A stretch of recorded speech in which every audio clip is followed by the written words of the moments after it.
Je m'appelle Stella, et voici l'histoire de comment le favoritisme de ma famille m'a poussé à faire quelque chose qui a tout changé pour toujours. En grandissant, ma sœur aînée, Candace, a toujours été l'enfant chéri. Elle était plus jolie, plus populaire et, selon mes parents, plus responsable. J'étais la fille cadette qui, soi-disant, cherchait l'attention et créait des drames partout où j'allais. Du moins, c'est ce qu'ils m'ont toujours dit. Candace avait la meilleure chambre, les plus beaux vêtements et, surtout, le soutien et l'amour indéfectible de mes parents. J'ai appris très tôt que je devais travailler 2 fois plus dur pour obtenir ne serait-ce que la moitié de la reconnaissance qu'elle recevait sans effort. Quand j'ai eu 18 ans, j'ai déménagé pour l'université et je suis rarement rentré à la maison. La distance m'a aidé, mais chaque réunion de famille me rappelait ma place dans la hiérarchie. Candace avait épousé son petit ami de l'université, Gordon, juste après avoir obtenu son diplôme, et ils essayaient d'avoir un bébé depuis 2 ans. Pendant ce temps, j'ai rencontré mon mari, Russell, à l'université, et nous nous sommes mariés lors d'une petite cérémonie à laquelle mes parents ont à peine assisté car elle coïncidait avec la célébration de la promotion professionnelle de Candace. 2 ans après notre mariage, Candace est finalement tombée enceinte. L'annonce a été faite lors du dîner du dimanche chez mes parents, et on aurait dit qu'elle avait découvert le remède contre le cancer. Ma mère a immédiatement fondu en larmes de joie, serrant Candace dans ses bras comme si elle venait de gagner à la loterie. Mon père s'est levé et a déclaré que c'était le plus beau jour de sa vie. Ils ont commencé à planifier une immense fête prénatale ce soir-là même. Enfin, quelqu'un nous donne un beau bébé et non quelqu'un qui cherche l'attention, a dit ma mère en me jetant un regard significatif. J'ai senti mes joues brûler, mais j'ai souri et félicité ma sœur comme la bonne fille que l'on attendait de moi. Au cours des semaines suivantes, la préparation pour le bébé de Candace fut sans commune mesure avec tout ce que j'avais jamais vu. Mes parents lui ont acheté un ensemble complet de chambres de bébé d'une valeur de plus de $3000. Ils ont organisé une fête prénatale avec plus de 100 invités, avec un photographe professionnel, un traiteur et un bar à bonbons. Les cadeaux étaient extraordinaires, des vêtements de bébé de créateur, la poussette la plus chère que l'on puisse acheter, un système de surveillance pour bébé haut de gamme et suffisamment de couches pour durer 1 an. Mais le clou du spectacle fut le voyage Baby Moon. Mes parents ont surpris Candace et Gordon avec des vacances de 2 semaines tout frais payées à Hawaï, dans un complexe de luxe avec des soins spa et des vols en première classe. Toute future maman mérite d'être choyée, a déclaré mon père en remettant les billets. J'ai observé tout cela se dérouler avec un mélange de bonheur pour ma sœur et une profonde douleur lancinante que j'essayais de refouler. Russell a remarqué ma lutte et m'a souvent demandé si j'allais bien, mais j'ai toujours balayé la question. Que étais-je censé dire? Que j'étais jalouse de ma sœur enceinte? Que je me sentais invisible dans ma propre famille. Cela semblait mesquin même dans ma propre tête. 1 mois après l'annonce de Candace, j'ai découvert que j'étais enceinte, moi aussi. Russell et moi essayions depuis plus d'1 an, et nous étions absolument ravis.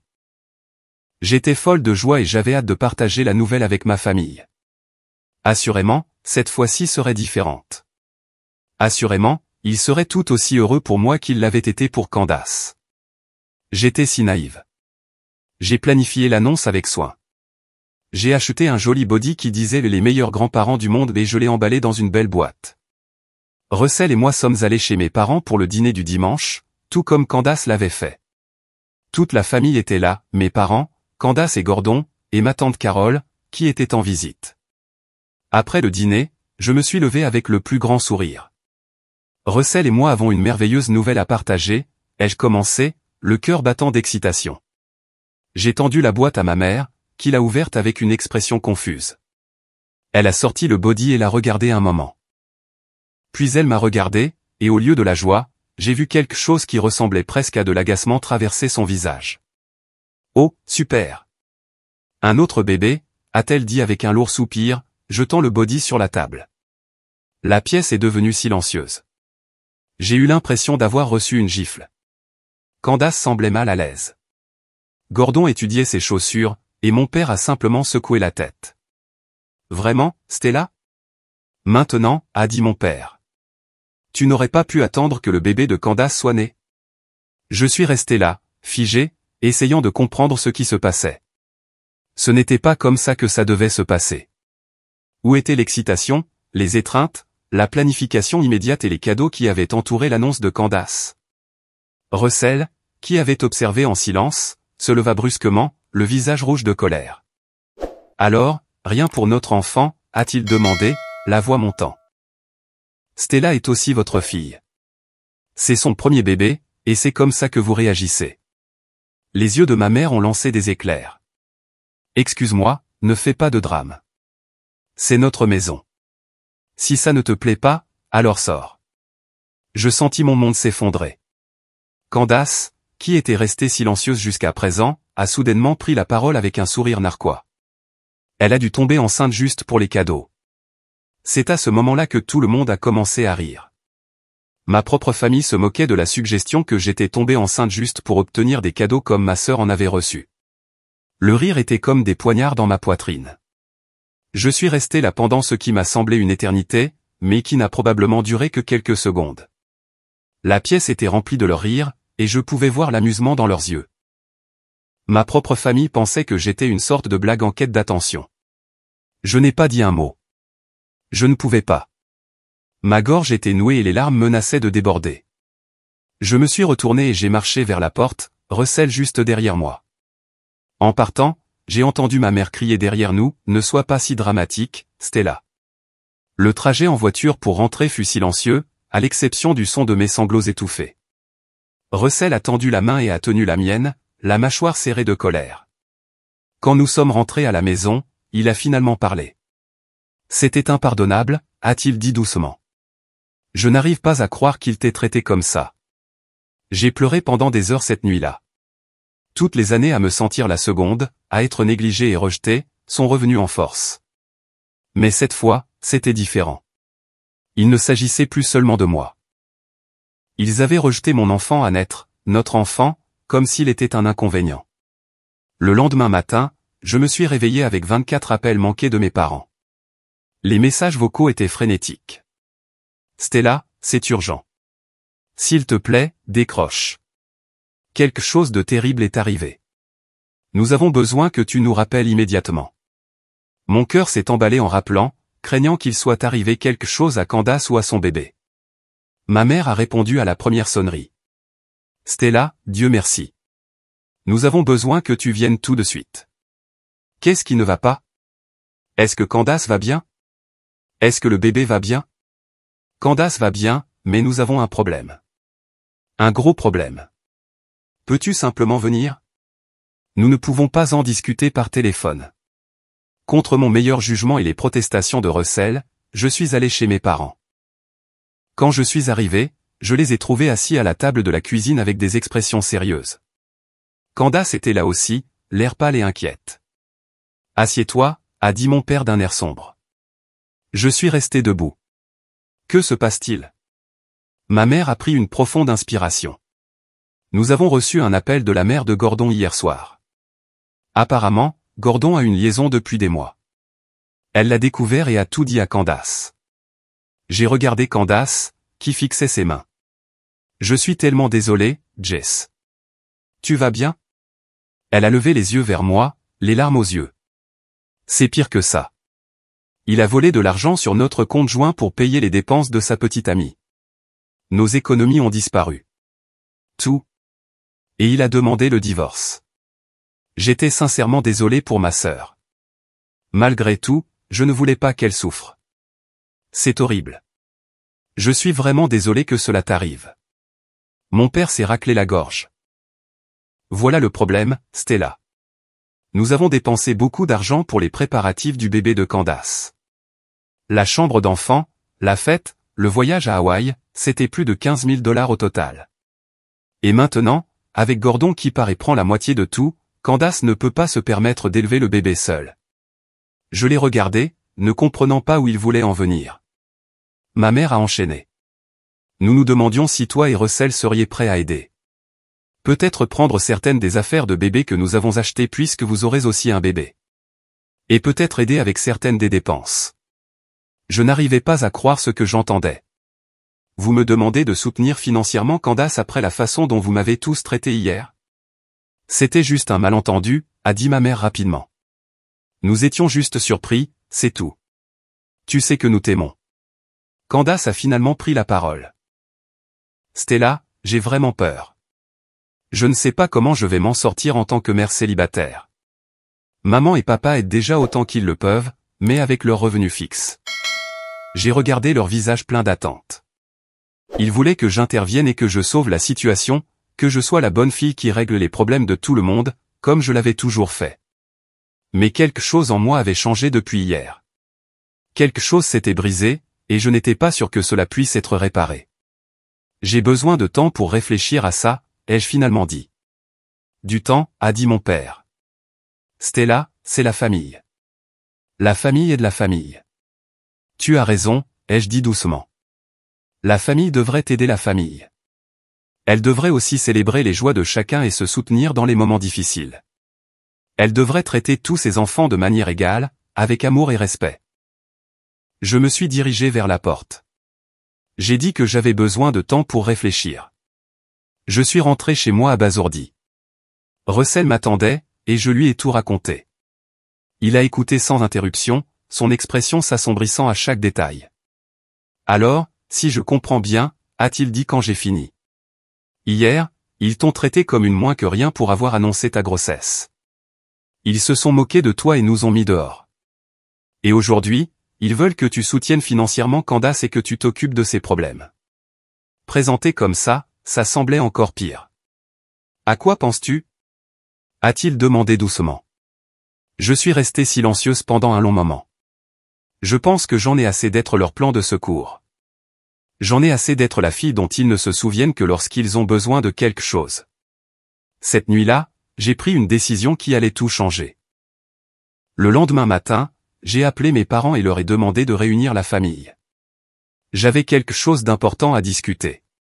Quand je suis arrivé chez eux, tout le monde était là, à m'attendre. Mes parents, Candace, et même ma tante Carole, qui avait prolongé sa visite à cause du drame. Je me tenais au même endroit où j'avais fait mon annonce de grossesse à peine 2 jours plus tôt. J'ai réfléchi à votre demande, ai-je commencé, et j'ai pris quelques décisions. Ils se sont tous penchés en avant, pleins d'attentes. D'abord, je veux que vous sachiez tous que je ne vais pas aider à soutenir financièrement le bébé de Candace. Ma mère a commencé à protester, mais j'ai levé la main. Laissez-moi finir. Deuxièmement, j'ai décidé de couper tout contact avec vous tous. La pièce a éclaté. Stella, tu ne peux pas être sérieuse, s'est exclamée ma mère. C'est ridicule, a crié mon père. Mais j'ai continué à parler par-dessus leurs protestations. Pendant des années, j'ai vu Candace recevoir de l'amour, du soutien et des ressources qui ne m'ont jamais été offerts. J'ai été la fille que vous appelez quand vous avez besoin de quelque chose de réparé, celle qui est censée être compréhensive quand on la traite mal, celle qui est censée être reconnaissante pour des miettes d'attention. J'ai regardé directement mes parents. Hier, quand j'ai annoncé que j'étais enceinte de votre petit enfant, vous avez soupiré comme si c'était un inconvénient. Vous avez fait des blagues sur ma recherche d'attention. Vous avez ri quand Candace a suggéré que j'étais tombée enceinte uniquement pour les cadeaux. Vous nous avez chassés de votre maison. Le visage de ma mère était rouge. Nous avons dit que nous étions désolés pour ça. Non, vous ne l'avez pas fait. Vous avez dit que c'était un malentendu. Il y a une différence. Je me suis tourné vers Candace. Et toi, ma chère sœur, tu as souri d'un air narquois et tu as fait des blagues à mes dépens pendant que j'essayais de partager l'un des moments les plus heureux de ma vie. Candace avait l'air abattue. Stella, je plaisantais juste. Je ne voulais pas dire. Tu le pensais, ai-je dit doucement. Vous le pensiez tous. Et c'est bien parce que ça m'a aidé à enfin voir la vérité sur cette famille. J'ai sorti une enveloppe de mon sac à main. C'est une lettre que j'ai écrite à chacun de vous. Elle explique en détail pourquoi je coupe le contact et ce qui devrait changer si vous voulez un jour une relation avec moi et mon enfant. J'ai posé l'enveloppe sur la table. Ne m'appelez pas. Ne m'envoyez pas de SMS. Ne vous présentez pas chez moi. Quand mon bébé naîtra, vous ne serez pas informé. Vous ne serez pas invité à rencontrer votre petit enfant. Vous avez clairement montré que ce bébé n'est qu'un autre bébé et qui ne vous importe pas. La pièce était maintenant complètement silencieuse. Stella, s'il te plaît, a murmuré ma mère, les larmes coulant sur son visage. Tu ne peux pas faire ça. Nous sommes une famille. Tu as raison, ai-je dit. Nous sommes une famille. Mais être une famille, ce n'est pas seulement partager un ADN. C'est l'amour, le respect, le soutien et le fait de se traiter avec gentillesse. Et vous m'avez montré à plusieurs reprises que je n'ai pas ça ici. J'ai regardé une dernière fois la pièce.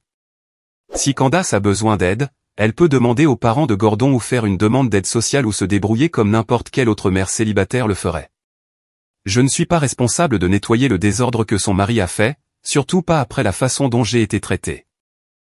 Je me suis dirigé vers la porte, puis je me suis retourné. Oh, et encore une chose. J'ai déjà parlé à tante Carole en privé. Elle restera avec moi pour le reste de sa visite. Elle m'a dit qu'elle observait la dynamique de cette famille depuis des années et qu'elle est dégoûtée par ce qu'elle a vu. Tante Carole se leva lentement. Stella a raison. Je vous ai vu favoriser Candace pendant des décennies, et je me suis tue parce que ce n'était pas ma place. Mais ce qui s'est passé hier était cruel et impardonnable. Je suis fier de Stella d'avoir enfin pris sa défense. Elle s'approcha de moi. Je serai à la voiture dans une minute, ma chérie.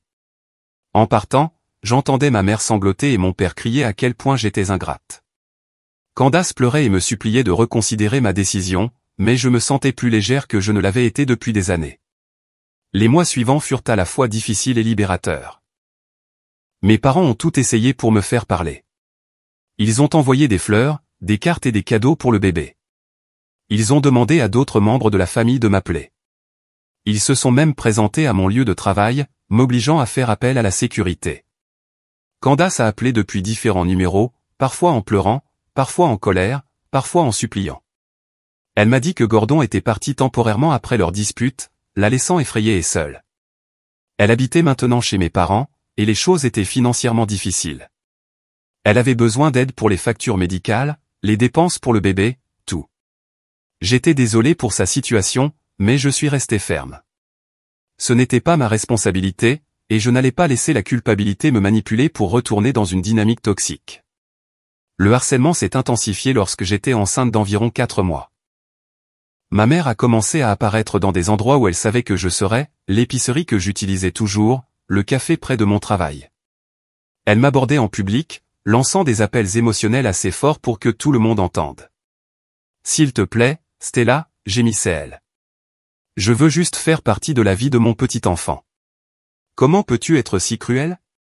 Les autres clients la regardaient, me jugeant clairement de faire pleurer cette pauvre femme. Je me sentais humilié et stressé, ce qui n'était pas bon pour le bébé. J'ai dû commencer à faire mes courses dans différents magasins et à changer mes habitudes. Russell était furieux. « C'est du harcèlement », a-t-il dit. Nous devrions obtenir une ordonnance restrictive. J'y ai pensé, mais quelque chose m'a retenu. C'était peut-être les derniers vestiges de mon conditionnement à protéger la réputation de ma famille, même à mes dépens. À la même époque, j'ai commencé à recevoir des appels au travail de personnes que je connaissais à peine, des parents éloignés, des amis de la famille, des gens de l'église de mes parents. Ils avaient tous le même message, j'étais égoïste et ingrate. Comment pouvais-je abandonner ma famille alors qu'elle avait le plus besoin de moi? Ne savais-je pas que Candace luttait en tant que future mère célibataire? Un appel particulièrement difficile est venu de Madame Patterson, mon institutrice de 3e année, qui était restée amie avec ma mère au fil des ans. « Stella, ma chérie », a-t-elle dit de ce ton condescendant dont je me souvenais de mon enfance. « Ta mère est au désespoir. Elle a perdu du poids. Elle ne dort pas. Et la pauvre Candace, qui doit gérer sa grossesse toute seule. Tu as toujours été une enfant si sensible. Tu peux sûrement trouver dans ton cœur de pardonner quel que soit le petit malentendu qui s'est produit. » Petit malentendu. Cette expression revenait sans cesse dans ces conversations. On avait dit à tout le monde que j'avais réagi de manière excessive à un incident mineur, que j'étais dramatique et en quête d'attention, exactement ce que ma famille avait toujours prétendu à mon sujet. Les appels sont devenus si fréquents et perturbants que j'ai dû demander à ma superviseure, Wanda, si je pouvais lui parler en privé. Je fais face à des problèmes familiaux qui affectent mon travail, ai-je expliqué. Je reçois plusieurs appels personnels chaque jour de personnes qui essaient de me culpabiliser pour que je me réconcilie avec des membres de ma famille qui m'ont maltraité. Wanda, une femme dans la cinquantaine aux yeux bienveillants, a écouté attentivement. Stella, je travaille avec toi depuis 3 ans. Tu es l'une de nos employées les plus professionnelles. Si tu dis que tu fais face à une toxicité familiale, je te crois. Est-ce que ça aiderait si nous filtrions tes appels? Son soutien a tout signifié pour moi. C'était valorisant d'avoir quelqu'un en position d'autorité qui reconnaissait que je n'étais pas le problème. Mais le stress faisait des ravages. J'ai commencé à avoir du mal à dormir, constamment inquiète de la prochaine initiative de ma famille. Ma tension artérielle a grimpé lors d'un contrôle prénatal de routine et mon nouveau médecin, le Dr Singh, était préoccupé. Le stress n'est bon ni pour vous ni pour le bébé, a-t-elle dit doucement. Y a-t-il quelque chose qui se passe dont nous devrions discuter? J'ai craqué et je lui ai tout raconté sur la situation familiale, le harcèlement, la culpabilité et la pression constante que je subissais. Le docteur Singh a écouté sans jugement, puis a dit quelque chose qui m'a surprise. Stella, ce que vous décrivez ressemble à une forme d'abus appelé singe volant. Singe volant? C'est un terme utilisé pour décrire le fait qu'un agresseur utilise d'autres personnes pour continuer son harcèlement et sa manipulation. Il recrute des amis, des membres de la famille, toute personne qui écoutera sa version des faits, et les envoie faire pression sur la victime pour qu'elle revienne. Elle m'a tendu une brochure sur la violence psychologique et la manipulation familiale. Je veux que vous envisagiez de parler à un conseiller. Et si ces personnes affectent votre santé et votre grossesse, vous avez tout à fait le droit d'intenter une action en justice. Ce soir-là, j'ai montré à Russell la brochure et je lui ai dit ce que le médecin avait dit. Il m'a tenu dans ses bras pendant que je pleurais, frustré de voir comment ma famille pouvait encore me blesser même quand j'essayais de m'en protéger. Tu sais quoi, a-t-il dit soudainement. Nous allons tout documenter, chaque appel, chaque apparition, chaque message, et s'il n'arrête pas, nous obtiendrons cette ordonnance restrictive. Nous avons commencé à tenir des registres détaillés. Le volume était préoccupant. En une semaine, j'ai reçu 15 appels téléphoniques de divers membres de la famille et amis de la famille. Mes parents sont passés plusieurs fois devant notre maison, ce que nous avons pu documenter, ralentissant parfois et prenant des photos. Le point de rupture est arrivé lorsque ma mère s'est présentée sur le lieu de travail de Russell pendant sa pause déjeuner, attendant près de sa voiture sur le parking.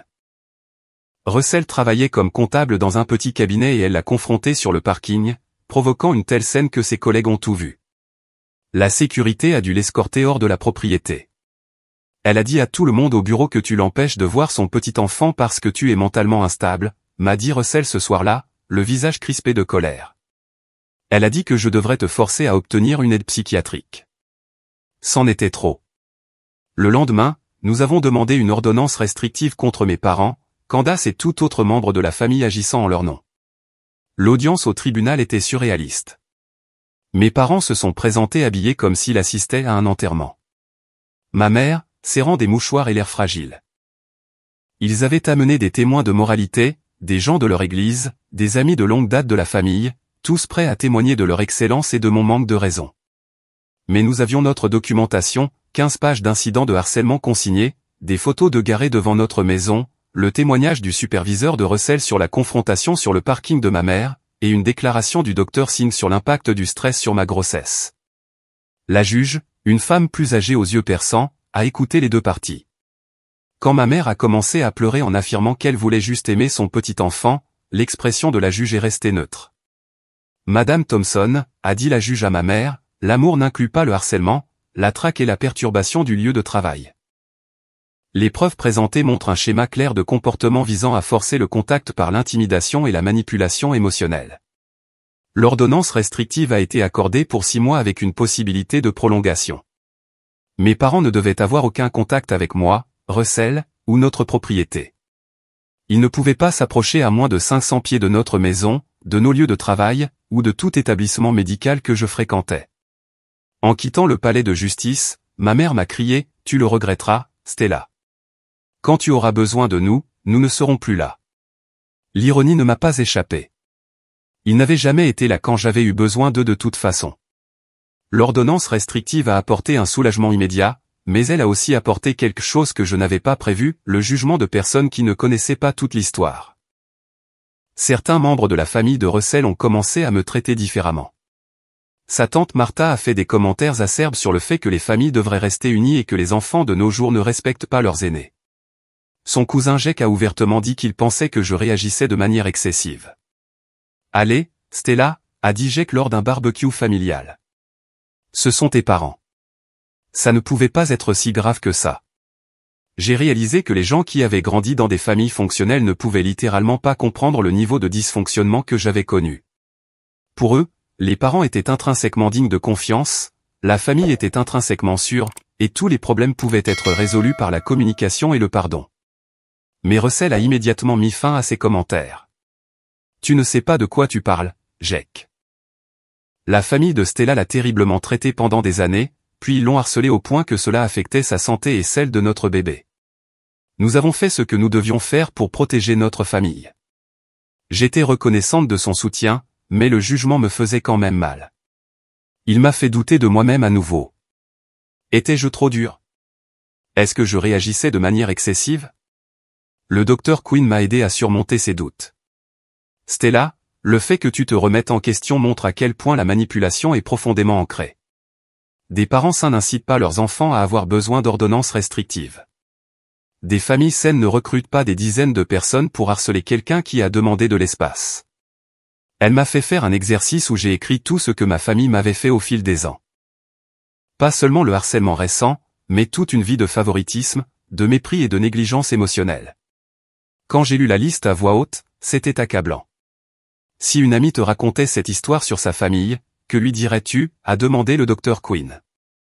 Je lui dirais qu'elle mérite mieux, ai-je dit sans hésitation. Alors pourquoi est-ce différent quand c'est ton histoire? Cette séance a été un tournant. J'ai arrêté de douter de ma décision et j'ai commencé à me concentrer sur la construction de la vie que je voulais pour ma famille. La paix apportée par l'ordonnance restrictive m'a permis de profiter de ma grossesse d'une manière que je n'avais pas pu le faire auparavant. Russell et moi avons suivi des cours de préparation à l'accouchement ensemble, nous avons aménagé la chambre du bébé et nous avons commencé à lire des livres sur la parentalité. Pour la première fois depuis des mois, je me sentais pleine d'espoir et d'enthousiasme pour l'avenir, au lieu d'être anxieuse et sur la défensive. Nous avons décidé de garder le sexe de notre bébé secret, ce qui a frustré certains membres de la famille de Russell qui voulaient acheter des cadeaux spécifiques au sexe. Mais j'aimais le mystère, et j'aimais que notre bébé soit accueilli, qu'il soit un garçon ou une fille. Vers mon 7e mois, quelque chose d'inattendu s'est produit. J'ai reçu une lettre de Candace. Pas un appel téléphonique ou une confrontation dramatique, mais une lettre manuscrite envoyée à notre adresse. La lettre était différente de ses communications précédentes. Il n'y avait pas de supplication, pas de manipulation, pas de culpabilisation. Au lieu de cela, elle a écrit qu'elle suivait une thérapie et qu'elle commençait à comprendre les dommages qu'elle avait causés. Je sais que cela ne répare rien, a-t-elle écrit. Mais je voulais que tu saches que je me fais aider. Je commence à voir à quel point j'avais tort sur tant de choses. Je n'attends pas de pardon et je ne te demande pas de changer d'avis sur le fait de rester loin de nous. Je voulais juste que tu saches que certains d'entre nous commencent enfin à voir la vérité. Je n'étais pas prête à répondre, mais quelque chose dans la lettre semblait différent, plus honnête, moins manipulateur. Cela m'a donné l'espoir qu'un jour, il pourrait y avoir une forme de guérison, même si cette guérison n'incluait pas la réconciliation. Russell a été incroyablement solidaire tout au long de cette épreuve. Il m'a aidé à changer nos numéros de téléphone, à installer des caméras de sécurité chez nous, et m'a même accompagné à quelques séances de thérapie pour m'aider à traiter le traumatisme familial que j'ignorais depuis des années. Ma thérapeute, le docteur Quinn, m'a aidé à comprendre que ce que je vivais s'appelait le syndrome du bouc émissaire. Dans les familles dysfonctionnelles, un enfant devient l'enfant prodige qui ne peut rien faire de mal, tandis qu'un autre devient le bouc émissaire qui est blâmé pour tout et qui est censé régler les problèmes de tout le monde. Vous avez été programmé depuis l'enfance à croire que votre valeur vient de ce que vous pouvez faire pour les autres, a-t-elle expliqué. C'est pourquoi cela semble si difficile. Vous êtes en train de briser un schéma qui est ancré en vous depuis des décennies. La thérapie a immensément aidé. Pour la première fois de ma vie, j'apprenais à donner la priorité à mon propre bien-être et à celui de ma famille immédiate, Russell et notre enfant à naître. À l'approche de ma date d'accouchement, les tentatives de contact de ma famille se sont intensifiées. Ils semblaient réaliser qu'une fois le bébé né, leur chance d'être impliquée deviendrait encore plus mince. Ma mère a commencé à se présenter dans des endroits où elle savait que je serais, l'épicerie, le cabinet de mon médecin, mon lieu de travail. Chaque fois, elle me suppliait de reconsidérer ma décision, promettant que les choses seraient différentes. Je vous traiterai, toi et Candace, exactement de la même manière, pleurait-elle. S'il te plaît, ne nous empêche pas de voir notre petit enfant. Mais j'avais déjà entendu des promesses comme celle-ci, et je savais qu'elles ne duraient jamais. 3 semaines avant ma date d'accouchement, il s'est passé quelque chose que je n'aurais jamais pu prédire. J'étais à la maison en train de plier des vêtements de bébé et de profiter d'un samedi matin tranquille quand Russell a répondu à un coup à la porte. Je l'ai entendu parler à quelqu'un, puis il a appelé mon nom. Stella, il y a quelqu'un qui veut te voir. C'est Gordon. Gordon, le mari de Candace. J'étais confuse mais assez curieuse pour voir ce qu'il voulait. Il se tenait dans notre salon, l'air terrible. Il avait perdu du poids et ses vêtements étaient froissés. Il avait l'air de ne pas avoir dormi depuis des jours. Stella, je dois te parler, a-t-il dit avec urgence. C'est à propos de Candace et de tes parents. Je ne veux pas m'impliquer dans vos drames, Gordon. S'il te plaît, écoute. Il y a des choses que tu ne sais pas. Des choses sur la raison pour laquelle tes parents te traitent différemment. Quelque chose dans sa voix m'a fait m'arrêter. Russell lui a fait signe de s'asseoir. De quoi parles-tu, ai-je demandé. Gordon a pris une profonde inspiration. Quand Candace et moi avions des problèmes de couple l'année dernière, elle passait beaucoup de temps chez tes parents. Je suis allé la chercher un soir, et j'ai surpris une conversation entre elle et ta mère. Elle ne savait pas que j'étais là.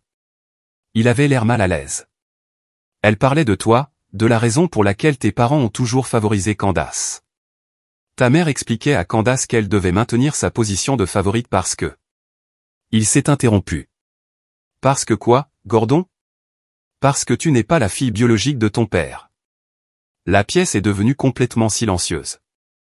J'ai eu l'impression que tout l'air avait été aspiré de mes poumons. Que as-tu dit? Ta mère a eu une liaison au moment de ta conception. Ton père l'a découvert quand tu avais environ 2 ans, mais ils ont décidé de rester ensemble. Cependant, il n'a jamais pu te regarder de la même manière. Et ta mère surcompense en favorisant Candace pour garder ton père heureux. Je l'ai regardé, essayant de comprendre ce que j'entendais. Ça ne peut pas être vrai. Candace le sait. Elle le sait depuis des années. C'est pourquoi elle ne s'est jamais sentie coupable du favoritisme. Elle pense qu'elle le mérite parce qu'elle est la vraie fille. Russell a tendu la main et a pris la mienne. Je tremblais. Pourquoi me dis-tu ça, ai-je murmuré. L'expression de Gordon s'est effondrée. Parce que je ne suis pas la personne qu'ils ont fait de moi. Candace a menti sur tout. Nos problèmes de couple, nos problèmes financiers, tout. Quoi? Elle prépare ça depuis des mois. Elle voulait tomber enceinte, obtenir tous les cadeaux et l'argent de tes parents, puis jouer la victime pour obtenir encore plus de soutien. Elle a créé de fausses preuves et déplacé de l'argent pour faire croire que je la volais. J'ai eu la nausée. Pourquoi ferait-elle ça? Parce qu'elle a une peur bleue qu'une fois que tu auras un bébé, tes parents commencent à s'intéresser à toi à la place. Elle voulait s'assurer de rester le centre de l'attention et la seule à recevoir du soutien. Il a sorti son téléphone. J'ai des enregistrements d'elle avouant tout ça. Elle était au téléphone avec son amie Sarah un jour, pensant que j'étais sous la douche, se vantant de la façon dont elle avait manipulé toute la situation. Les mains tremblantes, j'ai pris son téléphone et j'ai écouté l'enregistrement. La voix de Candace était claire et sans équivoque. Stella pensait vraiment que maman et papa la traiteraient de la même manière que moi. C'est pathétique. Elle n'a aucune idée qu'elle n'est même pas la vraie fille de papa. Je me suis assuré qu'elle n'obtiendrait jamais le soutien que j'ai. D'ici à ce que tout soit fini, elle sera complètement coupée des ponts, et j'aurai tout. J'ai rendu le téléphone, nauséeuse. Il y a plus, a poursuivi Gordon. Elle prévoyait de prendre tous les cadeaux de bébé que tes parents ont achetés et de les vendre en ligne. Elle n'est même plus enceinte. Que veux-tu dire? Elle a fait une fausse couche il y a 3 semaines, mais elle n'en a parlé à personne. Elle fait semblant d'être enceinte depuis, prévoyant soit de simuler une fausse couche tardive, soit de prétendre que le bébé est mort à la naissance. Ensuite, elle garderait toute la sympathie et l'argent tout en vendant tous les cadeaux coûteux. La pièce tournait. Je n'arrivais pas à croire ce que j'entendais. Pourquoi nous dis-tu ça maintenant? A demandé Russell. Gordon avait l'air honteux. Parce que j'ai découvert hier qu'elle prévoyait d'aggraver les choses. Elle va prétendre que le stress de Stella qui a coupé les ponts avec la famille lui a fait perdre le bébé. Elle veut monter toute la famille élargie contre Stella de manière permanente. Il m'a regardé avec un remords sincère. Je sais que j'aurais dû dire quelque chose plus tôt, mais j'avais peur et j'étais confus. Candace est. Elle n'est pas bien, Stella. Les choses qu'elle dit sur toi, les plans qu'elle fait. C'est troublant. Je ne pouvais plus en faire partie. Je suis restée assise dans un silence stupéfait, essayant de tout assimiler. Ma sœur avait orchestré un plan élaboré pour détruire ma relation avec ma famille, voler de l'argent et manipuler les émotions de tout le monde.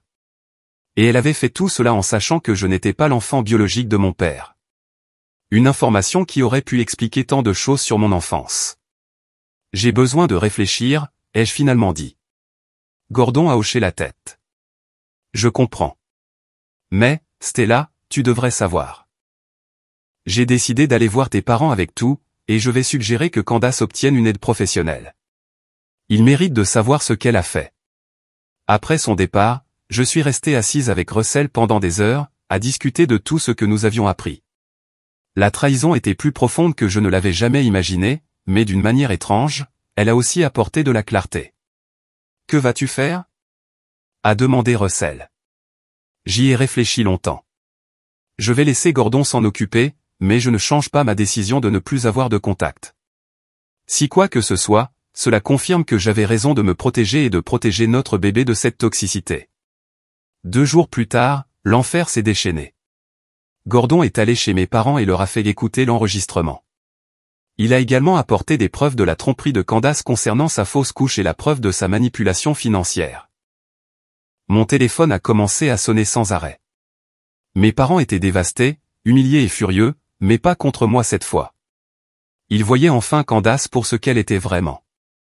Candace, acculée et exposée, a eu une dépression nerveuse complète. Elle a été hospitalisée pour une évaluation après avoir menacé de se faire du mal lorsqu'elle a été confrontée aux preuves. Mes parents ont supplié de me voir. Ils voulaient s'excuser, expliquer, réparer d'une manière ou d'une autre les décennies de dommages qui avaient été causés. Mais je n'étais pas prête. Peut-être que je ne le serai jamais. La vérité sur ma paternité expliquait tout, mais elle n'effaçait pas la douleur d'une vie passée à se sentir indésirable et mal aimé. Apprendre qu'il y avait une raison au favoritisme n'a pas guéri comme par magie les blessures qu'il avait causées. 3 semaines plus tard, j'ai donné naissance à une belle fille en bonne santé. Nous l'avons appelée Lily Rose, et elle était absolument parfaite. Russell et moi étions aux anges, et pour la première fois depuis des mois, je ne pensais plus du tout à mon drame familial. Jusqu'à ce que les cadeaux commencent à arriver. Chaque jour, des colis étaient livrés chez nous. Vêtements de bébé coûteux, jouets, meubles. Clairement, mes parents essayaient de se racheter pour tout ce qu'ils m'avaient fait subir. Chaque colis était accompagné d'une note me suppliant de les laisser rencontrer leur petite fille. J'ai tout donné à un refuge pour femmes locales.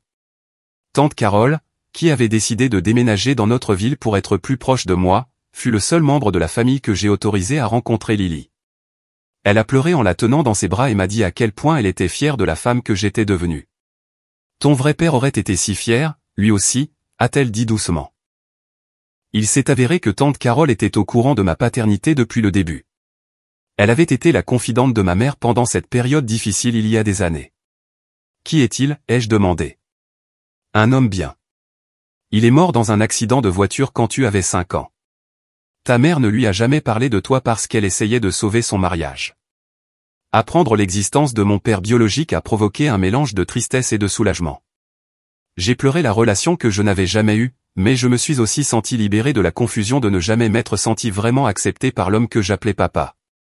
6 mois après la naissance de Lily, Candace est sortie de l'établissement de soins. On lui avait apparemment diagnostiqué plusieurs troubles de la personnalité et elle suivait un traitement. Elle m'a écrit une longue lettre s'excusant pour tout ce qu'elle avait fait, mais je n'ai pas répondu. Certaines excuses arrivent trop tard. Mes parents ont continué à me contacter, mais j'ai maintenu mes limites. Le docteur Quinn m'a aidé à comprendre que le pardon ne signifiait pas la réconciliation et que je pouvais laisser aller ma colère sans les laisser revenir dans ma vie. Au fur et à mesure que Lily grandissait, j'ai trouvé la paix dans ma petite mais aimante famille. Russell était un père incroyable. Tante Carole était une grand-mère attentionnée, et j'avais noué de solides amitiés avec d'autres nouvelles mères de mon quartier. La famille dans laquelle je suis né était brisée et toxique. Mais la famille que j'ai choisie était pleine d'amour, de respect et d'une attention sincère. Ma fille grandirait en sachant qu'elle était désirée, appréciée et célébrait tout ce dont j'avais rêvé enfant. Parfois, les gens me demandent si je regrette d'avoir coupé les ponts avec ma famille. Ils soulignent que mes parents ont aussi été victimes de la manipulation de Candace. qu'ils sont peut-être vraiment désolés maintenant. Mais j'ai appris qu'être désolé et être digne de confiance sont deux choses différentes. Le schéma de favoritisme et de négligence émotionnelle n'a pas commencé avec les manigances de Candace. Il a commencé quand j'étais une toute petite fille et que mon père a appris que je n'étais pas son enfant biologique. Candace n'a fait qu'exploiter une dynamique qui existait déjà. Je ne leur souhaite aucun mal, et j'espère qu'ils ont trouvé la paix et la guérison. Mais j'ai aussi trouvé la paix et la guérison, et cela est venu en mettant mon propre bien-être et celui de ma fille en premier. La petite fille qui désirait autrefois désespérément l'approbation de sa famille est devenue une femme qui a réalisé qu'elle était digne d'amour exactement telle qu'elle était, et elle n'avait besoin de la permission de personne d'autre pour y croire. Aujourd'hui, alors que j'écris ces lignes, Lily fait ses premiers pas, et Russell et moi attendons notre deuxième enfant. Notre maison est remplie de rire, d'amour et de ce genre d'acceptation inconditionnelle dont j'ai toujours rêvé. Parfois, la meilleure vengeance n'est pas de se venger. C'est de construire une vie meilleure que celle à laquelle les gens essaient de vous limiter. Et parfois, s'éloigner de la toxicité n'est pas abandonner sa famille. C'est enfin mettre la bonne famille en premier.